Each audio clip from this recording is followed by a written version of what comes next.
नमस्कार. प्रसन्ना डिजिटल प्रस्तुत डिजिटल खट्टा या कार्यक्रमात sponsored by Srushti chemicals and हॅसन्स कॉम्प्युटर या कार्यक्रमात मी सचिन चव्हाण आपलं सहर्ष स्वागत करतो. आज या कट्ट्यावरती आपण राजमाता जिजाऊ आणि सावित्रीबाई फुले यांचा आदर्श घेऊन महिला सक्षमीकरणाचं काम करणाऱ्या देशात आणि महाराष्ट्रात ज्या महिला वेगवेगळ्या उंचीवरती काम करतात असंच करमाळा तालुक्यातील एक उच्च शिक्षित राजकारणी ॲडव्होकेट सविताताई शिंदे यांना आपण निमंत्रित केले. नमस्कार मॅडम. नमस्कार मॅडम, आपण आपल्या बालपणापासून सुरुवात करूया. आपल्या बालपण कुठे आणि कसं गेलं? मी जेऊरला जन्म झाला. जेऊरलाच माझं शालेय शिक्षण झालं. आणि लहानपणापासून मला सामाजिक ह्याची आवड होती. सामाजिक काम म्हणण्यापेक्षा जे समाजामध्ये विषमता आहे किंवा अन्याय होतो ह्या सगळ्यांची चीड असं लहानपणापासून माझ्या मनामध्ये होती. त्यामुळे मी शालेय जीवनामध्ये असतानाच राष्ट्रसेवा दलाच्या संपर्कात आले. राष्ट्रसेवा दल ही अशी संघटना आहे की समाजवादी विचारांचे लोक तयार करते आणि स्वातंत्र्यपूर्व काळापासून मग एस.एम. जोशी, साने गुरुजी, रावसाहेब पटवर्धन ह्या सगळ्यांनी राष्ट्रसेवा दलाची निर्मिती केली होती आणि स्वातंत्र्य लढ्यामध्ये ह्या सगळ्यांनी भूमिका बजावलेली आहे. अशा संघटनेच्या मी संपर्कात आले आणि मग तिथून पुढं माझ्या सामाजिक कामाला सुरुवात झाली. तर मॅडम, आम्हाला असं म्हणायचं आहे की तुमच्या कुटुंबाची विचारसरणी उच्चच असावी, त्यामुळे तुम्ही एवढं शिक्षण घेऊ शकाल. उच्च शिक्षित आहात, त्याबद्दल तुमच्या शिक्षणाबद्दल थोडी आम्हाला माहिती सांगाल का? मी BA आणि LLB केलेलं आहे. माझे वडील शिक्षक आहेत, म्हणजे प्राचार्य म्हणून ते रिटायर झालेले आहेत. आणि शिक्षणाला तर पाठिंबाच होता म्हणजे घरातून. आणि बऱ्याच घरामध्ये शिकलेले लोक असतील तरी मुलींना बाहेर जाऊ देत नाहीत किंवा सामाजिक काम करू देत नाहीत किंवा मी खूप कमी वयात असल्यापासून देशात परदेशात फिरायला लागले. पण मला कधी विरोध नाही झाला त्याच्यात ह्या सगळ्या गोष्टींना आणि त्यामुळं मला बऱ्याचशा गोष्टी करता आल्या. माध्यमिक नंतर तुमचं BA महाविद्यालयीन शिक्षण आणि LLB साधारणतः कुठे पूर्ण झालं? मी पुण्याला आबासाहेब गरवारे कॉलेजला BA केलं आणि LLB ILS लॉ कॉलेजला केलं. तर तुम्ही लॉ पूर्ण केल्यानंतर जी प्रॅक्टिसची सुरुवात केली ती साधारणतः किती साली केली? मी इथं 98-99ला सुरुवात केली प्रॅक्टिसला करायला. आणि मी मुद्दामून ठरवलं होतं की शहरामध्ये खूप संधी होत्या. मी कॉलेजला असतानापासून परदेशात पण जायचे, पण आपण ग्रामीण भागामध्ये काहीतरी जाऊन करायचं आणि इथेच राहून काहीतरी आपण निर्माण करू शकू असं वाटल्यामुळे मी ग्रामीण भागात सुरू केली प्रॅक्टिस आणि तेव्हापासून इथेच करते. आता आपण जसं वकिलाचं शिक्षण पूर्ण झाल्यानंतर इथे ग्रामीण भागातच प्रॅक्टिस सुरुवात केली. आपलं गाव ही जेऊर आणि तालुक्यातीलच असल्यानं करमाळाच हे ठिकाण का निवडलं प्रॅक्टिससाठी, त्याबद्दल काय सांगाल?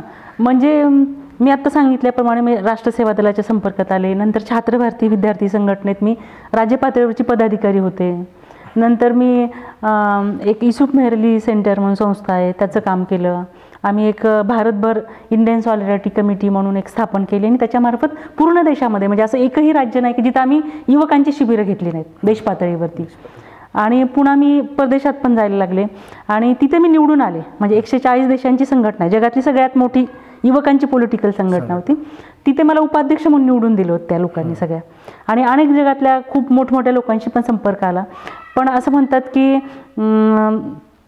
Think globally and act locally. म्हणजे तुम्ही विचार तुमचा जागतिक पातळीवरचाच असला पाहिजे, पण तुम्ही काम करताना खालच्या पातळीवरती काम सुरुवात केलं. म्हणजे अशा अनेक लोक आहेत की म्हणजे बाबा आमटे करतात, राणी बंग करतात, आणखीन अभय बंग, असे खूप समाजवादी चळवळीत तर खूप लोक होते की जे ग्रामीण भागामध्ये जाऊन काम करतात. म्हणजे जी जन्मभूमी ही कर्मभूमी, तिथनं जन्मभूमीपासूनच कर्मभूमी सुरुवात ही सुधारले पाहिजे. अगदी. आता जसं तुम्ही करमाळा न्यायालयात, दिवाण न्यायालयात वकिलीची प्रॅक्टिस चालू केली, तर न्यायालयाचं कामकाज कसं चालतं याबद्दल आम्हाला तुम्ही काय सांगाल का? काम तर लोक कायद्याप्रमाणे चालतं. अर्थात कसं असतं की प्रॅक्टिकल आणि तुम्ही शिकता त्याच्यामध्ये खूप फरक असतो. लोकांना असं वाटतं की आलं की आपण पटकन आपल्याला न्याय मिळाला पाहिजे. ते ह्या व्यवस्थित होतच असं नाही. म्हणजे खूप वेळ पण लागतो त्या गोष्टींना. कधी म्हणजे वेगवेगळी कारणं असतात त्याला आणि त्याच्यामुळे वेळ लागतो. पण माझं स्वतःचं म्हणणं आहे की justice delayed is justice denied. म्हणजे असं आहेच आहे. म्हणजे जर न्याय द्यायला उशीर झाला तर तो नाकारण्यासारखं असतं. तसंच justice hurried is justice buried असं पण म्हणतात. म्हणजे खूप घाईनं न्याय दिला तरी पण तो न्याय ह्याच्या झाकल्यासारखंच होतं किंवा त्याला पुरून टाकल्यासारखं. आणि म्हणून ह्या सगळं बघून नाही झालं पाहिजे. अलीकडं आज आपण बघतो की वरच्या पातळीवरती सुद्धा सुप्रीम कोर्ट, हायकोर्ट, आपल्याकडे स्वायत्त संस्था आहेत, म्हणजे ज्युडिशियरी, CBI किंवा काही इन्स्टिट्यूट्स आहेत, त्या सगळ्यांचं स्वातंत्र्य नष्ट व्हायला लागले अलीकडच्या काळामध्ये. तर त्याचं स्वातंत्र्य अबाधित राहिले पाहिजे, कारण ज्युडिशियरी हा आपल्या एकूण देश चालवण्यातला महत्त्वाचा भाग आहे. आणि ज्युडिशियरी स्वतंत्र राहिली तर आज राजकारणी असतील किंवा वेगवेगळ्या क्षेत्रात जे लोक अन्याय करतात किंवा भ्रष्टाचार करतात त्यांच्यावर काहीतरी अंकुश राहील. आणि म्हणून ज्युडिशियरी स्वतंत्र म्हणूनच त्याचं काम चाललं पाहिजे. बरे, तुमच्या मते ते स्वातंत्र्य राहण्यासाठी काय केलं पाहिजे ना, ते साधारणतः काय त्यासाठी उपाय? म्हणजे आपल्या राज्यघटनेने तर स्वतंत्र दिलेलं आहे त्याला. फक्त अनेक वेळा आता प्रेझेंट सिच्युएशनमध्ये आपण बघतो आहोत की दबाव आहे ज्युडिशियरीवरती पण. काही प्रकरणं आपण बघितल्या, म्हणजे प्रशांत भूषण आमचे नेते ते तर पंतप्रधानांच्या विरुद्ध असतील किंवा म्हणजे कोणी जे काही अयोग्य करतं त्याच्या विरुद्ध सुप्रीम कोर्टामध्ये पण जातात. आणि मागच्या काही दिवसामध्ये असं आपण बघितलं की सुप्रीम कोर्टामध्ये सुद्धा राजकारण्यांचा दबाव असलेला दिसला. तर ते नसलं पाहिजे. तर जो ज्युडिशियरीमध्ये आहे त्याने आपलं स्वतंत्र अस्तित्व आणि लोकांच्या प्रति बांधिलकी हे समजूनच काम केलं पाहिजे. पण भारताच्या इतिहासात सुप्रीम कोर्टाच्या न्यायाधीशाने पहिल्यांदाच लाईव्ह पत्रकार परिषद घेणं असा प्रकार घडला, तर त्याबद्दल तुम्हाला काय म्हणायचं? तशी वेळ आली. म्हणजे आधीचे जे मिश्रा जे चीफ जस्टिस होते त्यांनी एका प्रकरणामध्ये, मेडिकल कॉलेजचं प्रकरण होतं आणि त्या प्रकरणामध्ये त्यांच्यावरती ॲलिगेशन होते, म्हणजे त्यांनी काही भ्रष्टाचाराचे वगैरे. आणि मग ते त्या प्रकरणाच्या विरुद्ध कोर्टामध्ये, सुप्रीम कोर्टामध्येच गेलेले होते काही लोक. आणि मग काय आहे की समजा मी न्यायाधीश आहे तर माझ्या विरुद्धचंच प्रकरण मी कसं चालवेल ना, बरोबर आहे. तर ते त्यांनी स्वतःचं प्रकरण स्वतःच चालवायला घेतलं. आणि किंवा आणखी बऱ्याच गोष्टी, म्हणजे रोटेशन पद्धत असते सुप्रीम कोर्टामध्ये की अलॉट, म्हणजे दुसऱ्या न्यायाधीशांकडे पण काही प्रकरणं द्यावी लागतात. तर ते न्यायाधीश आधीचे जे सुप्रीम कोर्ट चीफ जस्टिस होते ते त्या पद्धतीनं काम बाकीच्या जजेसना पण देत नव्हते आणि महत्त्वाची कामं स्वतः. तर त्याच्या विरुद्ध त्यांना यावं लागलं म्हणजे. आणि ते बरोबर भारताच्या इतिहासामध्ये पहिल्यांदाच झालं आणि अशा गोष्टी व्हायला नाही पाहिजेत. पण आवाज उठवणं हे पण कोणाचं तरी काम आहे. आता आम्हाला असं म्हणायचं आहे की भारतात म्हणण्या जशी पुरुष प्रधान संस्कृती, पुरुषांना जास्त महत्त्व दिलं जातं, महिला त्या प्रमाणात कमी. मग महिला या नात्याने तुम्ही करमाळा दिवाणी न्यायालयात प्रॅक्टिस करताना पुरुष आणि महिला यातील काय तुम्हाला भेदभाव जाणवला किंवा काही अडचणी आल्या का काम करताना, सराव करताना? तशा फार नाही अडचणी, पण लोकांचा कधी कधी बघण्याचा दृष्टिकोन असू शकतो. म्हणजे असा की काही गोष्टी विशेषतः फौजदारी कामं असतील तर पुरुषांच्याकडे जास्ती जातात किंवा ते एक दृष्टिकोन असतो की ते पुरुषच ते करू शकतील असा. म्हणजे त्या संस्कृतीमुळे तुमच्या व्यवसायावर काय परिणाम झाला का? नाही, मी तसं काही फार असं नफा तोटा असं काही बघत नाही याच्याकडे. कारण काय, हा व्यवसाय, हा काही धंदा नाही. त्याच्यामुळे व्यावसायिक मूल्य जे पाळून जे करता येईल ते आपण करायचं. साधारणतः वकिलीचा व्यवसाय आपण सुरुवात करून आजपर्यंत किती कालावधी लोटला गेला? मला तुम्हाला आता 17-18 वर्ष. 17-18 वर्षाच्या तेवढ्या काळात तुम्ही जो वकिलीचा सराव केला त्यातला एखादा अविस्मरणीय खटला किंवा जो विजयी झाल्यानंतर तुम्हाला जो आनंद देऊन गेला, अत्यानंद, असा एखादा आम्हाला सांगावा असा? अनेक आहेत. विशेषतः महिलांचे जे असतात ते तर बऱ्याच असतात. म्हणजे असं काही एक स्पेसिफिक आता मला लगेच आठवेल असं नाही, पण बऱ्याच महिला अशा असतात की ज्या खरंच अन्याय झालेला असतो त्यांच्यावरती आणि मग आपल्या बरेच म्हणतात की नाही तुम्ही आम्हाला समजून घेऊ शकता म्हणून तुमच्याकडे येतो आम्ही.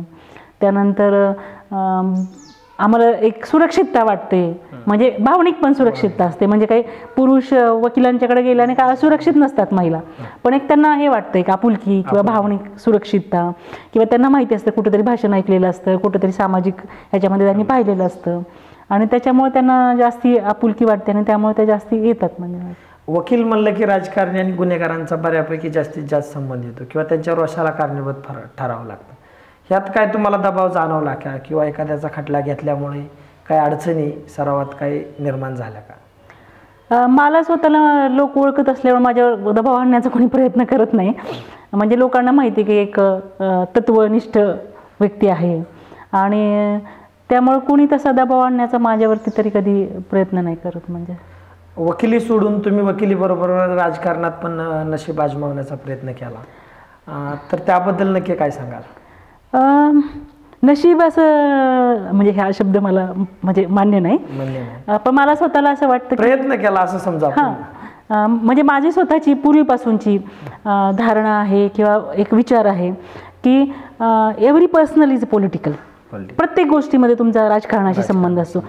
जे म्हणतात की राजकारणापासून आम्ही दूर आहोत किंवा आम्हाला राजकारण आवडत नाही, ते एकतर ढोंगी असतात किंवा भोळे असतात. ढोंगी याच्यासाठी की त्यांना आहे ती परिस्थिती ठेवायची असते, म्हणजे बदल नको असतो त्यांना. हे कारण माझाही तर संबंधी आहे राजकारणामध्ये, तो मग पैसेवाला आहे, गुंड आहे, घराणेशाहीतला आहे, तो तिथंच राहायला पाहिजे. आणि म्हणून ढोंग करायचं की नाही राजकारण वाईट असतं, आम्ही त्याच्यापासून राम राहतो.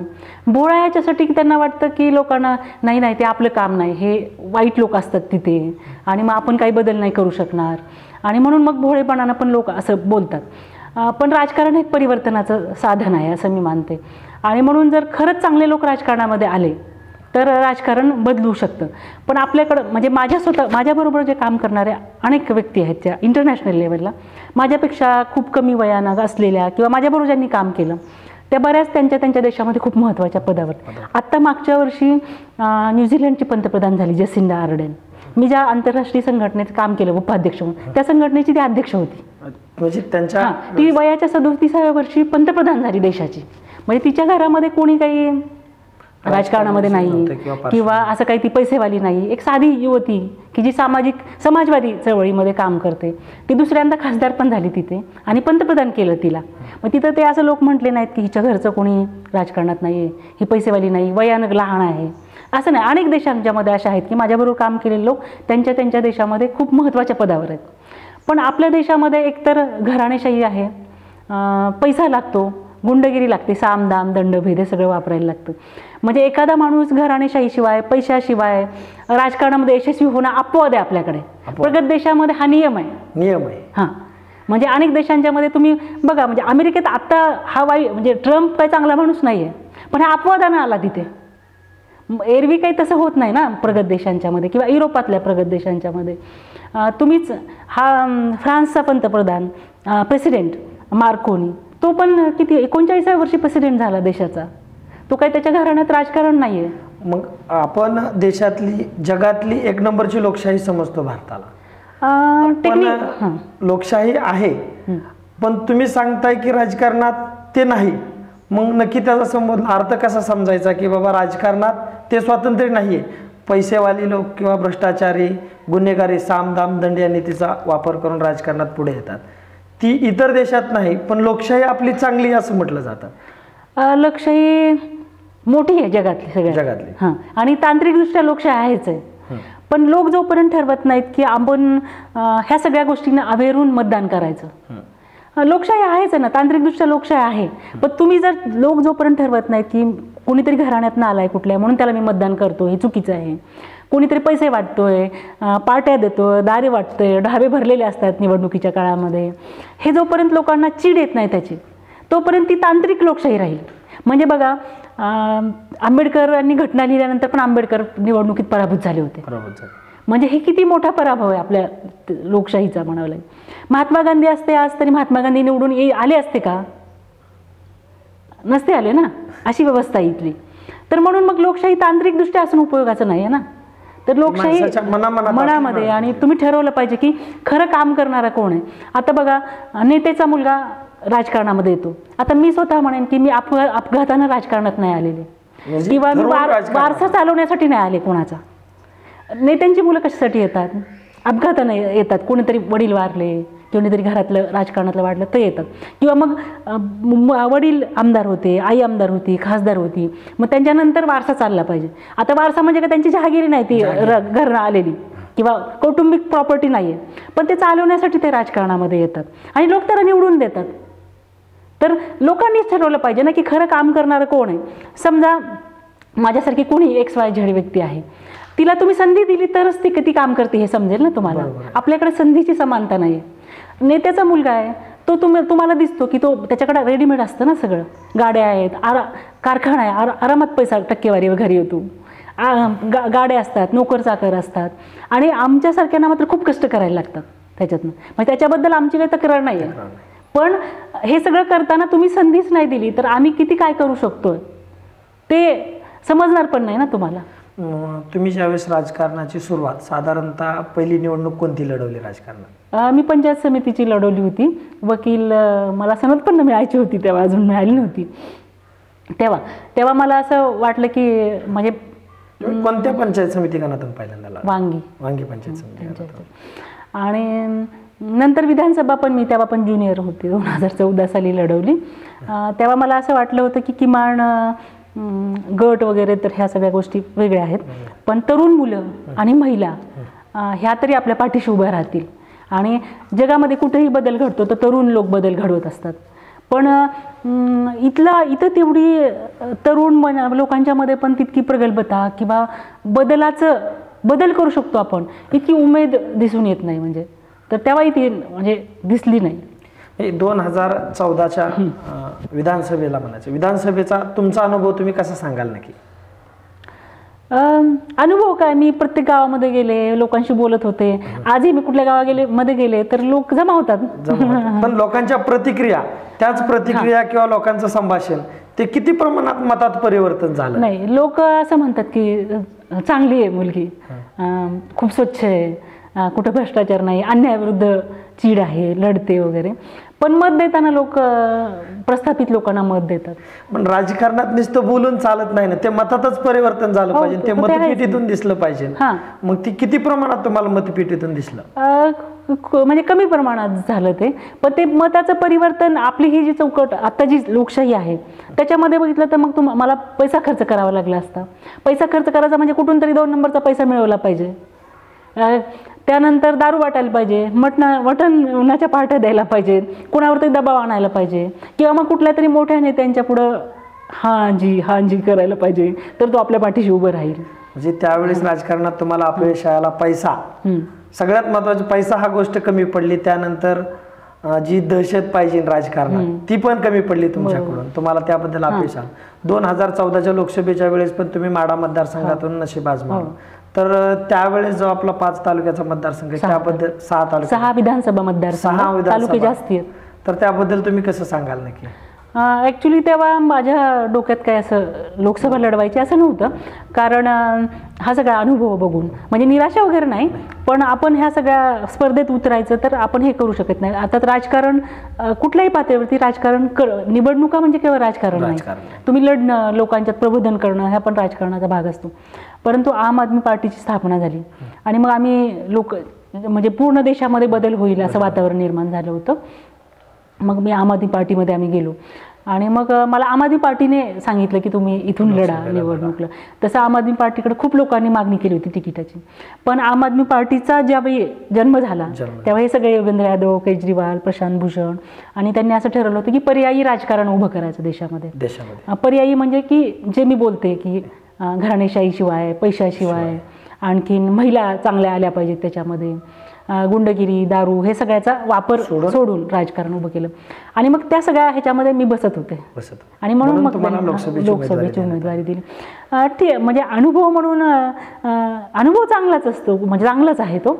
एवढं सगळं मी फिरले, नाही तर एरवी मी काही ते असं प्रत्येक गावात इतक्या मोठ्या मतदारसंघात केले नसते.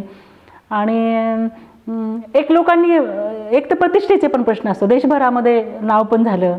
आज पण मला तुम्ही आता निवडणूक लढवणार आहे का म्हणून सारखे फोन येतात, किंवा वेगवेगळ्या पक्षांच्याकडनं पण येतात, म्हणजे प्रस्थापित पक्षांचे नाही पण जे खूप वेगवेगळे पक्ष, मग तुम्ही आमच्याकडून उभं राहा वगैरे. तर तो अनुभव काही वाईट नाही तसा, पण पुन्हा ते आहे ना, हे सगळं निवडणुकीचं जे निवडणुकीत ज्या गोष्टी वापरायला लागतात त्या माझ्याकडे नव्हत्या आणि ते मला करायच्या नाही आहेत. म्हणजे तर हे मॅडम आपण आताच सांगितलं की माढा लोकसभेला तुमची आम आदमी पार्टीच्या माध्यमातून तुम्हाला तिकीट देण्यात आलं, त्यानंतरचा तो अनुभव. तर त्यानंतर तुम्ही आम आदमी पार्टीचं विचार लोकांसमोर कसे आणले? आम आदमी पार्टीचं म्हणण्यापेक्षा मी जे काम करते पहिल्यापासून तो विचार होता. उलट आम आदमी पार्टी केजरीवाल नंतर म्हणजे बदलले म्हणण्यापेक्षा त्यांना योगेंद्र यादव, वगैरे असे जे लोक होते ज्यांनी पार्टी स्थापन करण्यामध्ये खूप महत्त्वाचं योगदान दिलं होतं, प्रशांत भूषण, योगेंद्र यादव, आनंद कुमार, आणखीन अजित झा वगैरे, तर त्यांनी काढून टाकलं पार्टीमधून. तेव्हा मी राज्य कार्यकारिणीचे पदाधिकारी होते आम आदमी पार्टीच्या. कारण नंतर निवडणुकीनंतर जो सर्वे झाला होता पूर्ण महाराष्ट्रामध्ये, दिल्लीचे लोक येऊन त्या सर्वेतून माझं पण नाव आलं होतं. त्यामुळे त्यांनी मला राज्य कार्यकारिणीत घेतलं होतं.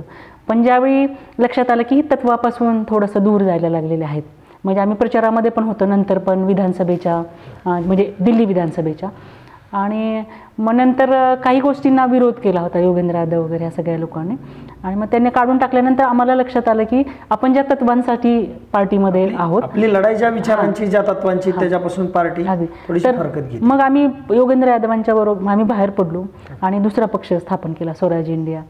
आम्ही हेच काम करतो आहोत आता, पर्यायी राजकारण उभं करण्याचं. आणि आत्ता सध्या आम्ही 2019साठी अजेंडा ठरवलेला आहे, आय कॅन 19 म्हणून. म्हणजे आम्ही 19ला काय करू शकतो, म्हणजे हा काय पक्षाचा कार्यक्रम म्हणून फक्त नाही आहे, पण प्लॅटफॉर्म पक्षानं उपलब्ध करून दिला आहे. याच्यामध्ये कुठलेही लोक ज्यांना वाटतं की राजकारण बदललं पाहिजे ते आमच्या वेबसाईटवर येऊन त्याला जॉईन करू शकतात. हे काय म्हणतात त्या चिन्ह अर्ध, आणि तुम्ही त्याच्यावर जाऊ शकता. आय कॅन 19 असं टाईप केलं तुम्ही तर तुम्ही त्याच्यावर जाऊन तुम्हाला ती सगळी माहिती मिळेल. तर तुम्ही जी स्वराज इंडिया, या स्वराज इंडिया पक्षाची आता पुढील ध्येय धोरणे काय असतील नक्की? स्वराज इंडिया आम्ही तेच पर्यायी राजकारणासाठीच काम करतो आहोत. युवक आले पाहिजे ह्याच्यामध्ये. आम्ही आता युवा हल्ला बोल म्हणून आमची मोहीम चालू आहे दिल्लीमध्ये रोजगारासाठी युवकांच्या. शिक्षा स्वराज म्हणून आम्ही शिक्षण क्षेत्रामध्ये पण काम करतो आहोत. त्याच्यानंतर जय किसान आंदोलन म्हणून आमचं जे आहे ते शेतकऱ्यांच्यामध्ये काम करताना आम्ही 210 शेतकरी संघटनांची आघाडी बनवली देशभर. आणि मागच्याच महिन्यामध्ये दिल्लीमध्ये जे शेतकरी जमा झाले होते, लाखो शेतकरी, त्याचं नेतृत्व स्वराज इंडियाने केलं होतं. म्हणजे जय किसान आंदोलन आमचा जो शेतकऱ्यांची आघाडी आहे, आणि त्याच्यामध्ये ह्या सगळ्या संघटनांना आम्ही एकत्र केलं. आणि त्यानंतर मग तुम्ही बघितलं असेल मागच्या 4-4.5 वर्षामध्ये सरकारच्या मधलं कुणीही शेतकऱ्यांच्या प्रश्नावर बोलत नव्हतं. म्हणजे काही नाही, शेतकरी म्हणजे दुर्लक्षित प्राणी असं. पण आता शेतकऱ्यांच्याबद्दल बोलायला लागलं हे सरकार. म्हणजे जेव्हा दिल्लीमध्ये आम्ही 2 मोठ्या रॅली काढल्या, आत्ता मागच्या महिन्यात आहे, त्याच्या आधी 2 वर्षापूर्वी, आणि मग आता सरकारला वाटायला लागलं की शेतकरी जागा होतं, आणि शेतकरी जागा झाला तर मग आपलं आसन पण डळमळीत होईल, म्हणून शेतकऱ्यांच्याबद्दल बोलायला लागलं. आता पक्षाच्या माध्यमातून 2019च्या दृष्टीने माढा लोकसभा मतदारसंघासाठी पुन्हा एकदा तुम्ही नशीब आजमावण्याचा म्हणण्यापेक्षा त्या शब्दाच्या विरोधात प्रयत्न करणार का? आत्ता आमची राज्य कार्यकारिणीची मिटिंग आहे 20-21 तारखेला इचलकरंजीला. त्याच्यामध्ये आम्ही निर्णय घेऊ या सगळ्याबद्दल. मी आता म्हणजे महासचिव पण आहे. आधी मी राष्ट्रीय कार्यकारिणीत पण काम केलं स्वराज इंडियाच्या, आता महाराष्ट्राची महासचिव म्हणून काम बघते. पण जो काही आहे तो आमच्याकडे लोकशाही आणि सामुदायिक निर्णय होतात, तिथे आमचा होईल निर्णय काय होईल. त्याचबरोबर तुम्ही जसं करमाळा तालुक्यात काम करता, करमाळा तालुक्यातील राजकारणाबद्दल काय सांगाल नक्की? करमाळा तालुक्यामध्ये पक्षीय राजकारण नाही आहे. म्हणजे मी म्हणते कुठल्याही पक्षात असेल, पण पक्षीय राजकारण असेल तर त्याला एक वैचारिक दिशा असते.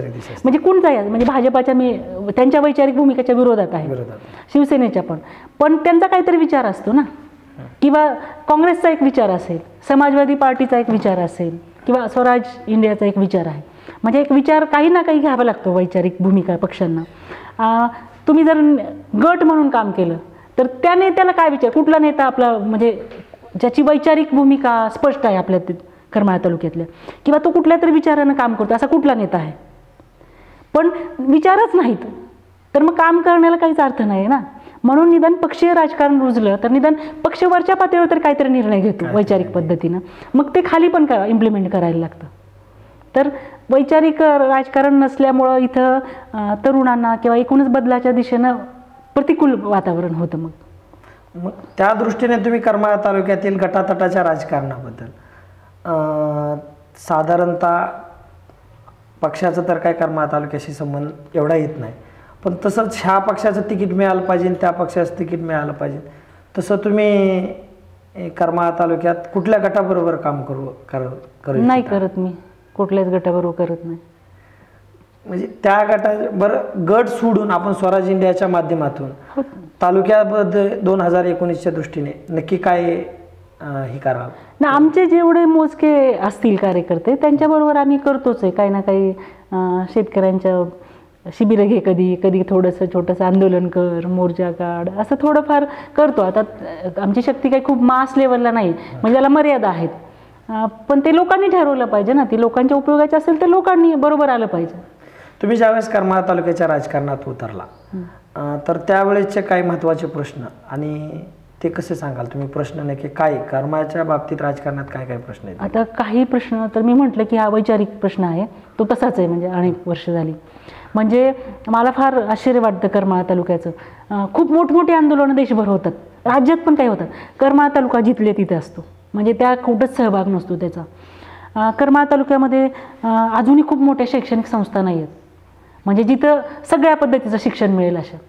आरोग्याच्या सोयी नाही आहेत करमाळा तालुक्यामध्ये. म्हणजे माणसं आजारी असली तर त्यांना खूप पुण्याला न्यावं लागतं, सोलापूरला न्यावं लागतं, बार्शीला न्यावं लागतं, आणि बऱ्याच वेळा माणसं दगावतात. म्हणजे ह्या पण सोयी नाहीत. म्हणजे मूलभूत गोष्ट आहे आरोग्य, शिक्षण, किती म्हणजे ह्या गोष्टी अजून पण नाही आहेत आपल्या तालुक्यामध्ये. तर त्या का नाही? म्हणजे तुम्ही नेते काही काही लोक 2-2, 4-4 वेळा आमदार होतात, खासदार होतात, सगळ्या संस्था त्यांच्या ताब्यामध्ये असतात, तरी काही करत नाहीत. म्हणजे एकतर लोकांना, इथल्या नेत्यांना असं वाटतं की सत्ता मिळाली की बाकी काही करायची गरज नाही लोकांना, आणि लोक देतातच कुणाला नाही कुणाला, आपल्यापैकी ह्याला नाही तर त्याला निवडून, त्यामुळे काही करायची गरज नाही. तसं करमाळा तालुका 3 विभागात विभागला गेला आहे म्हणायचं. एक साईडला उजनीचा बॅकवॉटर, दुसऱ्या साईडला कोळगाव धरण, आणि तिसऱ्या साईडला कुकडी किंवा मांगी तलाव. ह्या करमाळा तालुक्याचं कसं वर्णन कराल तुम्ही की 3 विभागात कुठल्या विभागात काही कामांची गरज आहे नक्की? आता उजनीचं तर खूप वर्षापासून बॅकवॉटरचा आपल्याला लाभ मिळतो, आणि त्याच्यामुळे काही प्रमाणात समृद्धी आली, हे खरं आहे. आणि समृद्धी आल्यामुळं काही प्रमाणात ज्यांची त्या भागातले लोक तरी थोडंफार शिक्षण घ्यायला लागले, किंवा काही जण पैसे आहेत म्हणून शिक्षणाची गरज नाही असंही व्हायला लागलं.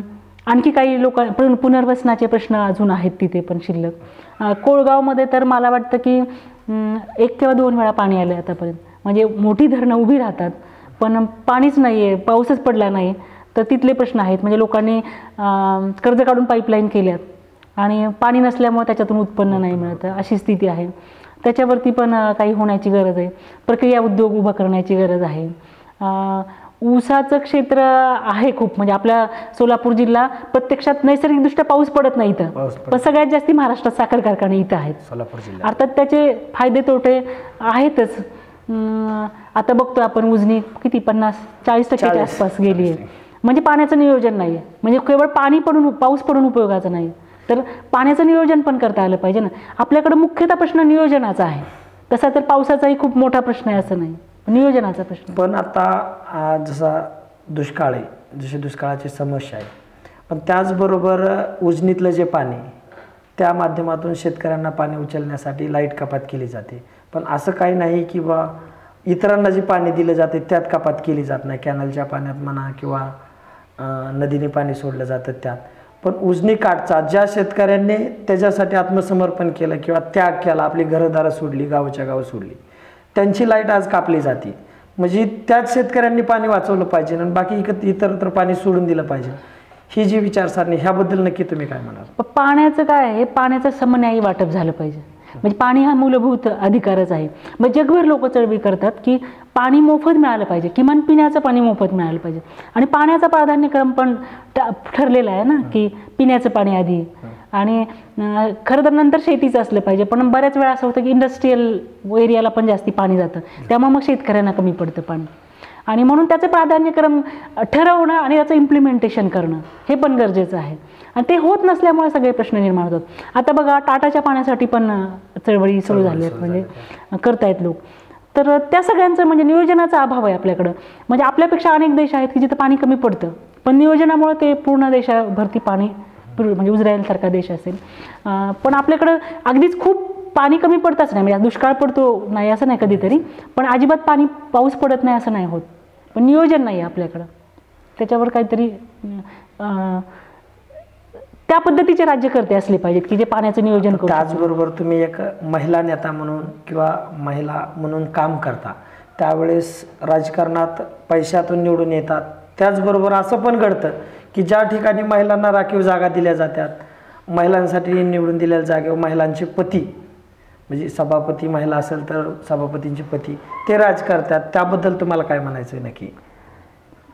काय आहे की आमच्यासारख्याच ज्या स्त्रिया होत्या त्याच राखीव जागांच्या समर्थक होत्या, चळवळी केल्या राखीव जागा महिलांना असाव्यात म्हणून. म्हणजे एवढंच काय तर विधानसभा लोकसभेमध्ये पण असाव्यात म्हणून अशा मताचे आम्ही आहोत. आणि त्यामुळे राखीव जागांच्यामुळे बऱ्याच स्त्रिया राजकारणामध्ये आल्या. हे खरं आहे की बऱ्याच ठिकाणी पुरुष त्यांचे पती किंवा कोणी घरातला पुरुष काम करतो, ते नाही झालं पाहिजे. म्हणजे महिलांना सक्षम करूनच त्या आल्या पाहिजेत. पण उलट असंही दिसतं की ज्या सक्षम महिला त्यांना येऊ दिलं जात नाही राजकारणामध्ये, हे खरं आहे. म्हणजे तर हे बदललं पाहिजे, हे खरंच आहे. बऱ्याच वेळा असं दिसतं की काही महिला ज्या सक्षम नेता म्हणून पुढे आलेल्या आहेत पण त्या स्त्रियांच्यासाठी काही करत नाहीत असंही दिसतं. म्हणजे बघा, म्हणजे मी तर नेहमी सांगते की मागासलेल्या देशांमध्ये स्त्रिया पंतप्रधान झाल्यात, प्रगत देशांमध्ये नाही झाल्या. म्हणजे भारतामध्ये इंदिरा गांधी झाल्या, बांगलादेशमध्ये तर कायम महिला पंतप्रधान आहे, श्रीलंकेमध्ये झाली, पाकिस्तानमध्ये झाल्या, पण या देशातल्या स्त्रियांची परिस्थिती सुधारली नाही. याचं कारण असं की त्या स्त्रिया कुठल्या तरी मोठ्या घरातून आलेल्या होत्या. आणि बघा, कुठलीही एखाद्या पुढाऱ्याच्या घरातून आलेली स्त्री असेल ना, तर तिची विचार करण्याची पद्धत आणि चळवळीतल्या स्त्रीची विचार करण्याची पद्धत वेगळी असते. एखाद्या नेत्याच्या घरातनं आलेली स्त्री असेल तर ते पुरुष ज्या पद्धतीनं डावपेच करतात त्याच पद्धतीने ती डावपेच करते, कारण पुरुषांकडनं शिकलेलं असतं ते. राजकारणाची डावपेच शिकूनच ती स्त्री मग ते पुरुषी डावपेच असतात ते. त्याच्यामध्ये स्त्रियांची संवेदनशीलता, स्त्रियांची प्रगती असं नसतं. आणि म्हणून स्वतंत्र विचार करणाऱ्या स्त्रिया आल्या पाहिजेत. त्या संदर्भात जे पुरुषी राजकारण आहे स्त्रियांना डावलं जातं, त्या संदर्भात कायद्याच्या दृष्टीने तुम्ही कसं बघता किंवा त्या दृष्टीने काय कायदे आहेत? नाही, कायदा काही नाही. राखीव जागा स्त्रियांना आहेत की स्त्रियांचं नेतृत्व उभं राहावं, स्त्रिया राजकारणात यावा. म्हणजे मी तर असं म्हणते की मला कधी कधी खूप आश्चर्य वाटतं, कधी कधी काही सांगतात ना, ही महिला नेता असं बोलते, ती शिव्या देते, ती अशी डावपेच करते. मला स्वतःला असं वाटतं की स्त्रियांचं राजकारण म्हणजे स्वच्छ राजकारण, स्त्रियांचं राजकारण म्हणजे सभ्यतेचं राजकारण, स्त्रियांचं राजकारण म्हणजे भ्रष्टाचाराच्या विरोधातलं राजकारण, पण ते होताना दिसत नाही. म्हणजे तर म्हणून स्वतंत्र विचाराच्या स्त्रिया राजकारणात आल्या पाहिजे. तुम्ही जसं चळवळीच्या माध्यमातून पुढे आला तसं चळवळीच्या माध्यमातून करमाळा तालुक्यात मोठी चळवळ उभा राहण्यासाठी काय पुढे प्रयत्न करणार? नाही, मी माझ्या परीनं प्रयत्न करतेच आहे, पण लोकांनी साथ दिली पाहिजे. त्याला लोकांच्यावरती आहे की त्याला तुम्ही साथ, म्हणजे लोकांनी तेवढी आपली वैचारिक क्षमता, बौद्धिक क्षमता वाढवली पाहिजे की तुम्ही जगाच्या बरोबर गेलं पाहिजे ह्याची. नाहीतर जगात मी आता सांगितल्याप्रमाणे अनेक मुली, तरुण मुली पंतप्रधान होतात, मोठमोठ्या पदावर जातात. 2019च्या विधानसभेच्या दृष्टीने करमाळा तालुक्याची राजकारणाकडे तुम्ही कसं पाहता की बाबा कुठल्या गटातटाचा विजय होईल, किंवा तुम्ही चळवळीच्या माध्यमातून गटातटावर मात करून पुन्हा एकदा 2019च्या विधानसभेवर तुम्ही विराजमान व्हाल? मी कुणाचा विजय होईल, कुणाचा पराजय होईल असं काही सांगणार नाही. म्हणजे माझा स्वतःचा आज तरी काही विचार नाही आहे की विधानसभेला घ्यावं. हां, माझी इच्छा जरूर आहे की मी लोकसभेमध्ये वगैरे गेली तर खूप चांगलं काम करू शकेल, म्हणजे कारण माझ्या वैचारिक आणि जे काही माझं काम करण्याची पद्धत आहे त्यानुसार. पण जसं सांगितलं की लोकांच्यामध्ये बदल घडून आल्याशिवाय समाजात बदल नाही घडून येणार. मग लोकांनी ठरवलं तर बदल कुठेही होतो. म्हणजे असं झालेलं की क्रांती अचानक पण झालेली. 1977 साली जयप्रकाश नारायणांनी चळवळ उभी केली आणि खूप मोठा बदल झाला. म्हणजे आता आम आदमी पार्टीची पण एक ती बदलाची सुरुवात होती, आणि जर भाजपने त्याचा फायदा घेतला, ते नसतं तर मग आम आदमी पार्टी किंवा असं सगळ्या बदलाचे प्रवाह निर्माण झाले असते. पण करमाळा तालुक्याच्या दृष्टीने विचार करताना तुमच्यासारखं दुसरं कोण वैचारिक नेतृत्व, त्याबद्दल तुम्ही काय बोलाल का? किंवा वैचारिक नेता म्हणून कोण करमाळा तालुक्यातून पुढे उदयाला येईल, किंवा तुम्हाला वाटतं की ह्या नेत्याचे विचार चांगले आहेत? आत्ता तरी मी वैचारिक चांगले लोक नाहीत असं मी म्हणत नाही, पण वैचारिक भूमिका माझ्यासारखी असणारे काही असतील, काही आहेत कार्यकर्ते, पण मग कदाचित ते पुढे येत नाहीत असं दिसतं. म्हणजे असं नाही का सगळ्या वैचारिक कार्यकर्त्यांना एकत्र करून विचाराची मोठ बांधून ह्या चळवळीला पुढे नेलं पाहिजे? बरोबर आहे. त्यासाठी तुमचा काय प्रयत्न असेल? त्यासाठी तसा प्रयत्न करायचा आहे. म्हणजे तसा प्रयत्न करायचा. एक महिला म्हणून की 2019 मध्ये तुम्ही स्वराज्य इंडिया माध्यमातून जे राज्य कार्यकारिणीत होईल, माढा लोकसभेचा म्हणा किंवा करमाळा विधानसभेचा जो विचार कराल ते कराल, आमच्या माध्यमातून एक वैचारिक चळवळ म्हणून प्रसन्न डिजिटलच्या माध्यमातून तुम्ही जनतेला काय सांगाल नक्की? मी हेच सांगेल की आपल्या देशाला खऱ्या अर्थानं प्रगतीपथावर न्यायचं असेल तर तुम्ही जे पारंपरिक पद्धतीनं राजकारण केलं जातं, म्हणजे पारंपरिक पार्ट्या आहेत आपल्याकडे ह्या सगळ्या, म्हणजे प्रत्येक पार्टीवर कुठल्या तरी घराण्याचं वर्चस्व आहे, तर तसं न होता खऱ्या लोकशाहीसाठी तुम्ही खऱ्या अर्थानं काम करणारे लोकांना निवडलं पाहिजे. तुम्ही घराणेशाही, पैसा, आणखीन बाकीच्या ज्या काही वस्तू असतील किंवा कुठल्याही प्रकार दबाव असेल ह्या जुगारून तुम्ही मतदान केलं पाहिजे. दुसरं असं की तुमचे प्रत्येक निर्णय हा राजकारणी माणूस घेत असतो, म्हणजे तुमच्या मुलांनी काय शिक्षण घ्यायचं, तुम्हाला पिण्याच्या पाण्याचं उपलब्धता करायची की नाही, तुम्हाला शेतीचं पाणी उपलब्ध करून द्यायचं की नाही, तुमचं कर्ज माफ करायचं की नाही करायचं, तुमच्या शेतीला काही अनुदान द्यायचं की नाही द्यायचं, हे सगळे निर्णय राजकारणी लोक घेतात, म्हणजे तुम्ही निवडून दिलेले लोक घेतात. आणि मग तुम्ही जर चांगले लोक नाही निवडून दिले तर त्याची जबाबदारी तुमची आहे, म्हणजे तुम्हाला नंतर ओरडायचा काही अधिकार नाही आहे की हा काम करत नाही आहे म्हणून. आणि म्हणून मग तुम्ही स्वतः निर्णय चांगले घेतले पाहिजेत. तुम्ही कशासाठी हे करता की माझ्या जवळचा आहे, माझ्या जातीतला आहे, माझ्या ओळखीचा आहे, माझ्यावर दबाव आणला, तर हे सगळं नाही झालं पाहिजे. तर बघा प्रगत देशांच्यामध्ये व्यक्तिगत कामासाठी राजकारण्यांकडे जायची वेळ येत नाही, म्हणजे तुम्हाला राईट टू एम्प्लॉयमेंट असेल, म्हणजे सगळ्यांनाच रोजगार द्यायचा कायदा आला तर राजकारण्याकडे कशाला मला कारखान्यावर नोकरी दे म्हणून जावं लागेल, दूधसंघात नोकरी दे म्हणून जावं लागणार नाही ना. आता जे करमाळा तालुक्यातील सहकारातील 2 महत्त्वाचे कारखाने आहेत, आदिनाथ सहकारी आणि मकाई सहकारी, तुमच्या दृष्टीतून या कारखान्याबरोबर किंवा कारखान्यात जे नेतृत्व आहेत, जे सत्तेत आहेत, त्यांनी केलेल्या विकासाबद्दल कारखान्याच्या दृष्टीने तुम्ही कसं पाहता? नाही, ज्या पद्धतीनं कारखाने चालायला पाहिजे होते त्या पद्धतीनं चालत नाही आहेत. म्हणजे शेतकऱ्यांनी मग तशा बाहेरच्या कारखान्याला ऊस घातला नसता ना. म्हणजे एक तर तोट्यात आहेत, कामगारांचे पगार नाही आहेत, 2-2 वर्ष कामगारांचे पगार नाही आहेत, आणि तरी लोक काहीच नाही, म्हणजे लोकांना त्याचं काही वाटत नाही, कामगारही एकत्र होत नाही, त्याच्याविरुद्ध काही करत नाही आहेत. तर त्या क्षमतेनं चालत नाही ही वेगळी गोष्ट आहेच आहे, परंतु कामगारांना पगार न मिळणं, शेतकऱ्यांना योग्य भाव न मिळणं MSP प्रमाणे, हा पण प्रश्न मोठा आहे ना. करमाळा तालुक्यातील विद्यमान आमदारांच्या कामगिरीकडे तुम्ही कसं पाहता नक्की, त्यांनी कशी कामगिरी केली त्याबद्दल? विशेषतः पाण्याच्या प्रश्नाबद्दल ते जागरूक आहेत असं दिसतंय. म्हणजे आत्ता दुष्काळाच्या ह्याच्यात तर त्यांनी बऱ्याचशा पाणी आणलेले बऱ्याच लोकांना, रस्त्याचे काही प्रश्न सोडवलेले, पण बाकी रोजगार आहे, शैक्षणिक किंवा आरोग्यविषयक सुविधा आहेत, त्या आणखी त्यांनी करायला पाहिजे होत्या असं माझं मत आहे. त्याचबरोबर विद्यमान जिल्हाध्यक्ष ते पण करमाळा तालुक्यावर त्यांच्या विकासाबद्दल किंवा त्यांच्या कामगिरीकडे तुम्ही कसं पाहता? ती जिल्हा परिषदेच्या माध्यमातून काही योजना म्हणजे आणता येत करमाळा तालुक्यात असं दिसतंय. म्हणजे बराचसा निधी, म्हणजे पेपरला जे वाचते त्यावरून तरी त्यांनी जिल्ह्यामध्ये सगळ्यात जास्त निधी करमाळा तालुक्यासाठी खर्च केला आहे असं दिसतंय. अर्थात विधानसभेला त्यांना इथं उभं राहायचं आहेच आहे, त्या दृष्टीनं तो केलेला असेल, पण ठीक आहे, म्हणजे केला आहे. पण त्याच्या तुमच्या मते तुम्हाला वाटतं का तो निधी योग्य मार्गे लावला जातो किंवा सभागृह इतर माध्यमातून जनतेचे प्रश्न सुटतात का? जनतेला ते कितपत हिताचे प्रश्न ठरतात? हायमास्टर दिवा म्हणा किंवा सभागृह म्हणा, आता काय सरकार जी योजना करतं त्या खरंच कितपत लोकांच्या उपयोगी आहेत ह्याचा अभ्यास केलाच पाहिजे. म्हणजे बऱ्याच गोष्टी त्यांना वाटतं म्हणून केल्या जातात वरच्या पातळीवरती. हेच ना, आम्हाला हेच म्हणायचं आहे की डिजिटल कट्ट्याच्या माध्यमातून आम्हाला हेच जनतेसमोर आणायची, माणसाची काय वेगवेगळ्या प्रवाहातील मतं आहेत जे सरकार राबवतं किंवा ज्या योजना येतात त्या जनतेच्या हिताच्या किती ठरतात. किंवा बऱ्याच वेळा असं असतं की त्यांना तिथे वाटतं खुर्चीत AC मध्ये बसून म्हणून ते तिथं योजना आखतात किंवा त्यांना कुठेतरी पैसे खर्च करायला. आता बघा मार्च महिना आला की सगळी रस्त्याची कामं चालू होती, आणि मार्च महिना आला की निधी खर्च करायचं, धाडाधाड काम चालू होतं. लोकांना किती उपयोग आहे ह्याचा काहीच नसतं उपयोग, फक्त त्यांना ते बजेट खर्च करायचं असतं, असं पण बऱ्याच वेळा होतं. तर म्हणून ज्या योजना आहेत त्या तर एकदा तिथून आल्या की त्याच्यात फार बदल करता येतो किंवा नाही हे नाही सांगता येणार. आणि कामं किती काय काय झालीत मला त्याचा फार मी हे नाही केलेला अभ्यास इथला. आता प्रसन्न डिजिटलच्या माध्यमातून तुम्ही जनतेला काय संदेश देऊ इच्छिता? राजकीय, सामाजिक, कसा पण तुमचा काय संदेश असेल, सामाजिक किंवा राजकीय?